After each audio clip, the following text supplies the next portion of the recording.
सत्ता पक्ष का अधिकार होता है, ये सब जानते हैं। लेकिन हमारी नेता सोनिया जी ने चिट्ठी भी लिखी। मुद्दे बहुत से हैं जिन्हें उठाने के लिए माननीय सोनिया जी ने कहा, लेकिन जवाब क्या आया सत्ता पक्ष की तरफ से वो भी आपने देखा।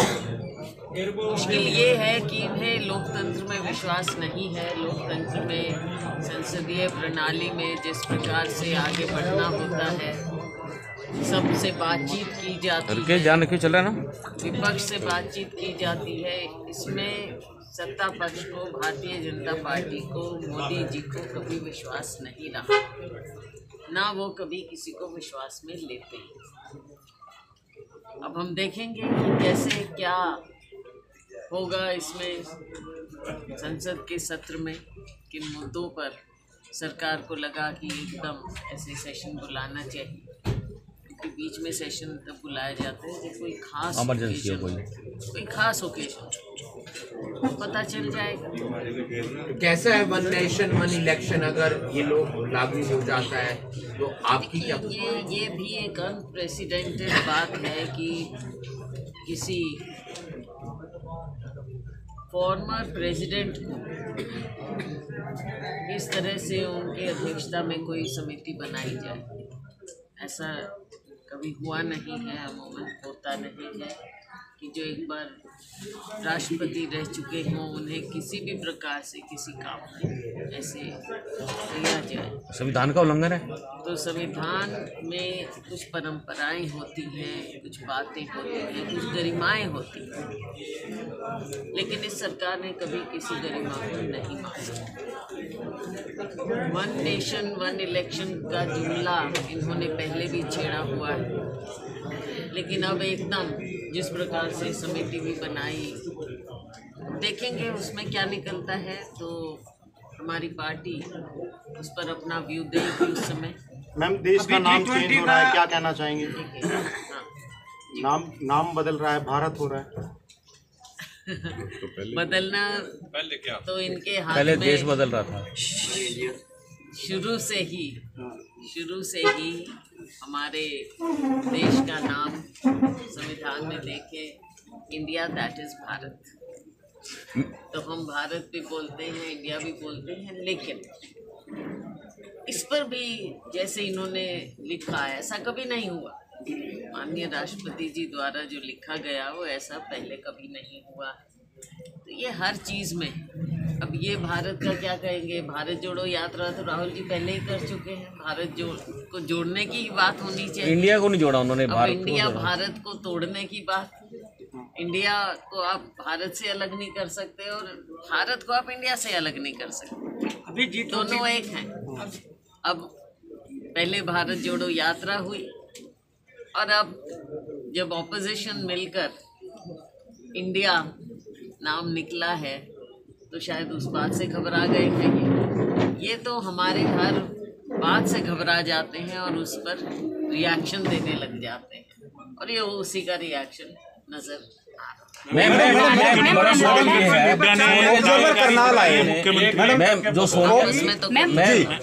करनाल आए और पूछ लेंगे एक करके आगे पहले का क्या होता है। मैं बड़ा सवाल ये है, आपस में थोड़ा सा वो रखो, मैं बड़ा जवाब दे। मैं बड़ा सवाल ये है, जल्दी में नहीं हूँ, आप लोग ऐसे मत करो, मैं अच्छा नहीं लगता, आपस में ही ठीक नहीं। मैं स्टार्ट करें। अभी G20 का जो सम्मेलन हुआ उसमें 4,000 करोड़ रुपए खर्च हुए और सोने चांदी के उसमें थालियों में खाना खिलाया गया, जबकि भारत की जो GDP वो 4 से भी नीचे गिर गई। देखो G20 एक बहुत बड़ा इवेंट था, हम उस पर बात नहीं, क्योंकि इंटरनेशनल इवेंट था, पहले भी हुए। ऐसी बात नहीं है कि पहली बार कोई इंदिरा जी के समय हुआ था, हमारे नैम भी हुआ, चौगम भी हुआ, तरह तरह के बहुत बड़े बड़े इवेंट्स इस देश में हुए हैं, लेकिन उसका भी जिस तरह से राजनीतिकरण करने का प्रयास हुआ, और ये तो आगे बाद में इसकी इंक्वायरी भी होना चाहिए।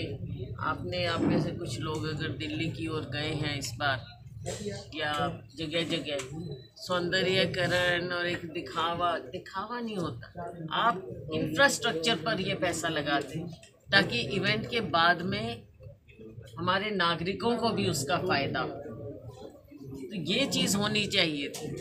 तो इस पर ना करके केवल दिखावा अगर हो, ये बड़ा इवेंट होता है, अंतर्राष्ट्रीय इवेंट होता है, वो तो देश के लिए एक बात है, पर आगे आने वाले समय में यहाँ के नागरिकों के लिए भी आपने ये पैसा ऐसे लगाया होता कि बाद में नागरिक भी उसका फायदा। मैम सोनिया जी ने कौन कौन से ऑब्जर्वर करनाल आए थे करनाल, लेकिन जो शैलजा समर्थक थे उनको अंदर जाने के लिए भी नारेबाजी करनी पड़ी। देखो, समर्थक तो सब पार्टी के हैं, कांग्रेस पार्टी के समर्थक होते हैं, और जेन्युइन कांग्रेसमैन जो हैं, कांग्रेसमैन कांग्रेस वुमेन, उनको अपनी आवाज़ उठाने का सबको अधिकार है। अगर कहीं किसी को लगे कि एक तो देखो एक्साइटमेंट में भी नारे लगते हैं, दोनों बातें, मारपीट हो जाती है, एक्साइटमेंट में भी नारे लगते हैं, लेकिन आपस में एक मैसेज भी ये जाना चाहिए। जब पर्यवेक्षक आते हैं या कोई भी आता है, मैसेज ये जाना चाहिए कि निष्पक्षता होगी उसमें। अगर कहीं वर्करों को ये लगे कि निष्पक्षता नहीं है तो कई बार वो उत्तेजित भी हो जाते हैं, तो कहीं ना कहीं ये मैसेज लोगों में गया होगा। कांग्रेस अध्यक्ष को शिकायत भी की है आपने इस बात की? देखो, शिकायत की बात नहीं होती। हम समय समय पर कांग्रेस अध्यक्ष को, हमारे दूसरे नेताओं को मिलते हैं, हाँ, लेकिन जब इस तरह की रिपोर्ट्स आई और जगह जगह से हमारे पास फ़ोन भी आए, कार्यकर्ताओं ने हमसे संपर्क किया कि हमारी बात सुनी नहीं जा रही, या लोग पहले से ही मन बना कर आए हुए हैं, जिस प्रकार से हमको बताया गया कि वहाँ पर अंदर भी जिस तरह की बातें हुई, कुछ तो वायरल भी हुई हैं, आपने भी देखी होंगी। हमारे जो पर्यवेक्षक आए वो किस तरह से कैसी बात कर रहे हैं, एक तरफा बात कर रहे हैं। तो लोगों में जब इस तरह का मैसेज चला जाता है कार्यकर्ताओं में कि एक एक्सरसाइज हो रही है, इतने साल पहले तो हमारे ऑर्गेनाइजेशन बनी नहीं, संगठन बना नहीं, लेकिन अब संगठन बन रहा है, तो संगठन ढंग से बने। देखो, बहुत से लोग होते हैं जिन्होंने इतना काम किया है या कोई उम्मीद करते हैं या काम आगे करना चाहते हैं, समर्पित हैं कांग्रेस पार्टी के प्रति, हमारे राहुल गांधी जी के प्रति, हमारे राष्ट्रीय अध्यक्ष मल्लिकार्जुन जी खड़गे के प्रति काम करना चाहते हैं, लेकिन नीचे तक जब इस तरह से लोगों में मैसेज बांटने का जाए तो ये काउंटर प्रोडक्टिव साबित ना हो, इसके लिए भी तो प्रयास होने चाहिए। तो ये बहुत सी बातें थी जो हमारे तक आई, अपने हाईकमान के नज़र में वो बातें डाली हैं, लेकिन मैम हरियाणा से जुड़ी बात है, मैम हरियाणा से, अम्बाला विधायक जुड़ी बात है। कांग्रेस, अम्बाला विधायक ने कहा है कि कांग्रेस को खत्म करने की जरूरत नहीं है, वो खुद कार्यकर्ता एक दूसरे के लिए कीटनाशक है। पहले वो अपनी पार्टी को संभाल लें, अपनी सरकार को संभाल लें। सरकार नाम की कोई चीज़ नहीं। अभी भी हम आ रहे थे, रास्ते में हाल देखा, करनाल का मुख्यमंत्री जी का शहर है ये, और इनके भी जो आपस में मंत्री हैं, मुख्यमंत्री हैं, विधायक खुद चिल्ला कर कहते हैं कि उनकी कोई सुनवाई नहीं है।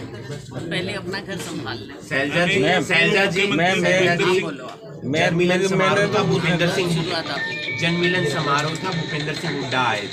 उन्होंने कहा कि मैं मुख्यमंत्री पद के लिए प्रबल दावेदार। दावेदारी तो कोई भी कर सकता है इस प्रदेश में, ये तो लेकिन हाईकमांड का फैसला होता है। आप भी प्रबल दावेदार हैं। अब देखो, दावेदारी किसी को कहने की जरूरत पड़े या क्या, उसके बारे में हम क्या, जिसको कहना पड़ता है वो कोई कहे, उसमें हम क्या टिप्पणी करें। लेकिन आपको नहीं लगता कि ये हमारा जो हमारी हाईकमान है ये वो फैसला करते हैं समय आने पर। मैम ये बताओ, आप हरियाणा के लिए सोनिया जी ने चिट्ठी लिखी थी, तो हरियाणा के लिए सोनिया जी क्या चाहती थी कि विधानसभा के अंदर वो बिल पास हो? ऐसे कौन कौन से बिल पास हो जिससे जनता को फायदा हो? पार्लियामेंट के लिए, या पार्लियामेंट के लिए बात कर रहे हो, आपने देखा ही नहीं। आप कह रहे हो पत्र लिखा था। ऐसा पहले अपने आप को आप थोड़ा सा इन्फॉर्म्ड रखो, फिर सवाल। मैम, जन मिलन कार्यक्रम करनाल में था, ये कौन सा जन मिलन कार्यक्रम था जिसमें कांग्रेस के अधिक जो नेता है, करनाल लीडर है, वो ही नहीं पहुंच पाए, सिर्फ हुड्डा ग्रुप के पहुंच पाए थे। ग्रुप की आप बात कर रहे हो तो कौन ग्रुपिज्म पैदा कर रहा है? आपको नहीं लगता कि ये गुटबाजी खत्म होनी चाहिए? कैमरे पे तो बोला जाता है कांग्रेस एक है, लेकिन जो कार्यक्रम होते हैं उसमें अलग ही नजारा दिखता है। तो लोगों को देखना पड़ेगा ना, इनके हाथ में सब कुछ है, वो देखेंगे कितने लोगों को वो साथ लेकर चल पा रहे हैं, ये तो देखना पड़ेगा। मैडम क्या कांग्रेस में एकता बनेगी, आपको लगता है? देखो, कांग्रेस जन चाहते हैं कि राहुल गांधी जी के नेतृत्व में, खड़गे जी के नेतृत्व में कांग्रेस पार्टी आगे बढ़े। इतने साल से जो संगठन नहीं बना है वो संगठन बने, ताकि हमारे कार्यकर्ताओं को, नेताओं को काम करने का मौका मिले। जनता चाहती है कि कांग्रेस पार्टी आगे, भारतीय जनता पार्टी की जो ये गलत जन विरोधी नीति है उनके खिलाफ आए। और कांग्रेस जन आप देखते हैं कि लोगों के बीच में जाते हैं, पार्टी को मजबूत करते हैं। आने वाले समय में ये सारी बातें ठीक। मैम, कांग्रेस में कार्यकर्ता ये कहते हैं कि आवाज को दबाया जाता है, क्योंकि हाल में ही आप ही के समर्थक हैं ओम प्रकाश सलूजा जी और राजेंद्र वाल्मीकि जी के साथ रेस्ट हाउस के अंदर मारपीट होती है, तो उन्होंने कहा था हमारी आवाज को दबाया जा रहा है। क्या कांग्रेस के अंदर लोगों की आवाज को, कार्यकर्ताओं की आवाज को दबाया जा रहा है? के साथ मारपीट होती है तो ये गलत बात है। क्यों मारपीट हुई ये भी देखना पड़ेगा कि किसने की। अगर कोई किसी के नारे लगा रहा है, नारे लगते हैं, तो कार्यकर्ता भी नारे तो लगाएगा, क्यों नहीं लगाएगा? हम भी जाके राहुल गांधी जी के नारे लगाते हैं, कोई बात नहीं है नारे लगाना, लेकिन ये तो इस तरह से किया जाता है कांग्रेस पार्टी में। मैम, जो अनुशासन भंग हुआ उसके ऊपर कोई कार्रवाई होगी संगठन के तौर पे? किसने भंग किया, पहले ये सवाल। मैम, एक सवाल, क्या SRK यानी कि शैलजा रणदीप जी और किरण जी नाम नया आ गया है, SRK वर्सेस हुड्डा हो गया है? देखो, वर्सेस की कोई बात नहीं होती। बात ये है कि कहीं ना कहीं जो ये बात हो रही है, अगर एक तरफा कहीं कोई बात चलेगी तो वो कांग्रेस को मजबूत करने की बात नहीं है। कांग्रेस को मजबूत करने की जिम्मेवारी सबकी होती है, हम सब अपना कर्तव्य निभा रहे हैं। लेकिन कोई अगर अलग डायरेक्शन में या मैं और मेरा की राजनीति करे तो वो कांग्रेस जन, आम कांग्रेस जन या हरियाणा के आम लोग इस चीज़ को देखते हैं। और सब लोग ये चाहते हैं कि कांग्रेस आगे आए। राहुल जी ने पद यात्रा की, इतनी मेहनत की, सब उसके साथ उनके इस यात्रा में जुड़े, लेकिन अगर उसके बावजूद सबको सिर्फ कुछ लोगों को मैं और मेरा की राजनीति करनी है, तो ये तो बड़ी दुर्भाग्यपूर्ण बात है कि कांग्रेस को मजबूत करने की बजाय खुद को कोई मजबूत। शैलजा जी, ये मल्लिकार्जुन खड़गे जी के पास आपने बात रखी थी कि मैं मेरा वाली? देखो, मैंने पहले भी कहा कि कुछ बातें हमारे सामने आई, हमने उनके साथ आगे जाके की हैं। पार्टी की अंदरूनी बातें होती हैं, वो सारी बातें मीडिया में नहीं कही। तो आपने तो मीडिया में कह दिया था कि आप मीडिया में आपका चुनाव को देखते हैं। आप 2024 के चुनाव को किस तरह से देखती है कांग्रेस? 2024 का चुनाव जो है, आपने देखा प्रयास हुआ, विपक्ष के लोग इकट्ठा हो रहे हैं, विपक्षी पार्टियां इकट्ठा हो रही हैं। देश के साथ जो आज के दिन देश को बांटने का प्रयास होता है, नफरत फैलाने का प्रयास होता है, भारतीय जनता पार्टी की जो विचारधारा है उसके विपरीत हमारी जो भाईचारे की विचारधारा है, विकास की विचारधारा है, लोगों को, युवाओं को रोजगार चाहिए, महंगाई इतनी बढ़ गई है, इन सब से ध्यान बांटा जाता है। आप देखते हैं मणिपुर में जिस प्रकार से जो सिचुएशन, स्थिति बनी, उससे ध्यान बांटा जा रहा है। तो इन सब बातों को देखते हुए 2024 में जब चुनाव आएगा तो सभी विपक्ष की पार्टियाँ ये बातें देखते हुए इकट्ठा होकर कोशिश की जाएगी कि हम इन सब चीज़ों को देखते हुए इकट्ठा होकर इंडिया नाम से विपक्ष आगे आ रहा है। और उसके अलावा भी कांग्रेस जन राहुल जी के नेतृत्व में, खाड़गे जी के नेतृत्व, जन जन के बीच में जाकर देश भर में कांग्रेस पार्टी को मजबूत। मैम आप किसानों के लिए क्या कुछ कहना चाहेंगे? मोदी जी ने यात्रा निकाली है, नारा वायरल हो रहा है बापू बेटा की नहीं चलेगी, कौन है वो जो ज्यादा चल रही है जिनकी? ये देखो, ये तो लोग जानते हैं, लोगों के सामने जो बात आती है। मैम आपने मणिपुर के बारे में कहा कि वहाँ पे जो कुछ हो रहा है ऐसा ही वाकई राजस्थान में भी हुआ है, तो उसके बारे में आप क्या कहेंगे? ऐसा नहीं हुआ मैडम, ऐसा नहीं हुआ। आप राजस्थान को मणिपुर के साथ कंपेयर नहीं कर सकते, और अगर आपको लगता है कि राजस्थान और मणिपुर में एक सी बात हुई है तो आई एम वेरी सॉरी कि आपने उसको इस नज़र से देखा। मैम राहुल जी की यात्रा पार्ट 2 निकलने वाली है। मैम राहुल जी दूसरी यात्रा निकालनी है, क्योंकि कुछ लोगों का कहना है सेकंड पार्ट निकालना उन्होंने यात्रा का, भारत जोड़ो यात्रा का। वो भारत जोड़ो के नाम क्या टाइटल चेंज होगा, इंडिया आ जाएगा। जब होगा आपको बता देंगे क्या करना है, लेकिन जैसा हमने कहा, हमारे लिए भारत और इंडिया दोनों एक हैं, और भारत को इंडिया को बांटने का जो भारतीय जनता पार्टी का ये प्रयास है, ये कभी हमारे भारतवासी, देशवासी, इंडियंस इसको कभी स्वीकार नहीं करेंगे। ये देश हम सबका है। भारतीय जनता पार्टी की जो ये बांटने की राजनीति है, इस राजनीति का देश में भाजपा फसल बीमा योजना लेकर आई थी, लेकिन करनाल सहित 7 जिले ऐसे हैं जिनको इस योजना से वंचित कर दिया गया है। जो बीमा कंपनी है उसने हाथ पीछे खींच लिए। हाँ, तो अगर आप निजी कंपनियों के हाथों में आप दोगे तो ये तो उनके ऊपर डिपेंड करता है। आप उनके हाथ में दे देते हो। हमारे किसान के साथ, मजदूर के साथ जो बर्ताव हुआ है, बाकी देश की भी बात है, लेकिन हम अगर अपने हरियाणा की बात करें, और पीछे जब किसान बैठे रहे, 1 साल धरने पर बैठे, केंद्र सरकार ने बहुत बड़े बड़े आश्वासन दिए, MSP की बात कही। बात यह है कि अगर किसान और मजदूर खुशहाल नहीं होगा तो ये देश आगे नहीं बढ़ सकता। हमारा राज्य कृषि बाहुल्य राज्य है, हमारा राज्य आगे नहीं बढ़ सकता। लेकिन ये सरकार, भारतीय जनता पार्टी की सरकार, और राज्य में बीजेपी जजपा की सरकार किसान के, मजदूर के दर्द से दूर हो चुकी है, इनके दर्द को पहचान नहीं रही है। समय आने पर हमारे हरियाणा वासी, देशवासी उचित जवाब देंगे। बीमा योजना की बात जब इन्होंने लागू की, तब हमने शुरू में भी कहा था कि आप निजी कंपनियों के हाथ में हमारे किसान को नहीं बेच सकते। वो तो जब भी चाहेंगे पीछे हट जाएंगे, किसान कहाँ उनके पीछे जाएगा। और जब आपदा आती है, उसके भी जिस तरह के इन्होंने मापदंड रखे, तब भी हमने उस बात को कही। और ये सारी बातें अब सारी सही साबित हो रही हैं जो हमने उस समय कहा था।